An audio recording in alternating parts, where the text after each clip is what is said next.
भरोसा रखिए। मुझे वो कबूल करना है जो मैं पहले भी कबूल कर चुका हूं, पर मेरा बोझ कम नहीं होता। 1942 में जंग के दौरान मैं बागी बन गया। मैंने हथियार उठा लिए और फासिस्ट लोगों के खिलाफ लड़ा। मेरे कई दोस्त जर्मन्स की गोलियों का शिकार बन गए। वही क्यों, मैं क्यों नहीं? उनकी लाशें मुझे चैन से सोने नहीं देती थी। जंग में मरना बहादुरी है, पर जंग में बचना अजीब बात है। और फिर मैं सोचने लगा कि अगर मेरी जान बच गई है तो मुझे उसे किसी भले काम में लगाना चाहिए, और वो काम था ईश्वर की सेवा करना। और तब से अब तक मैंने बाइबल में बताई राह पर चलने की कोशिश की, जिसमें लिखा है सबसे निर्बल की रक्षा करना ईश्वर की सेवा है। पर जब उसका वक्त आया, मैं नाकाम रहा।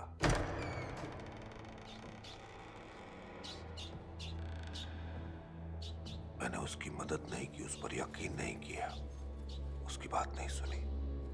रोजारिया। हाँ, रोजारिया। रात में शैतान मेरी मजे लेता है। तुम्हारे हिसाब से वो शैतान कौन है?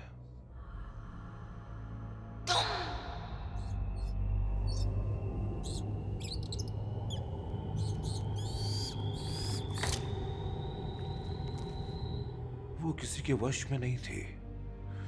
वो दिमागी तौर पर बीमार थी, तो मैंने उसका मामला किसी और को दे दिया, क्योंकि मैं घमंडी था। मैं तो पादरी था। किसी पागल का इलाज करना मेरा काम नहीं था। अब तुम्हें यकीन हुआ? पर उसने मेरी सोच को बदल कर रख दिया।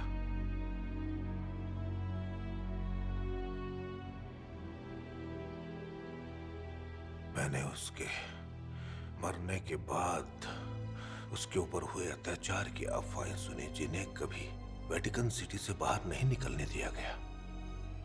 वो बहुत मासूम थी, उसे मेरी जरूरत थी, पर मैंने उसकी मदद नहीं की।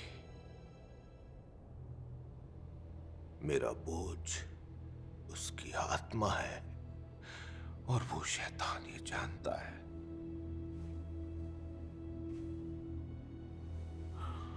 मैं जानता हूं आप ईश्वर के सच्चे बंदे हो।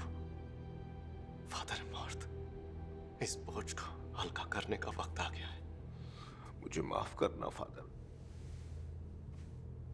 पिता और पुत्र की पवित्र आत्मा को साक्षी मानकर मैं आपको पापों से मुक्त करता हूं। आमीन।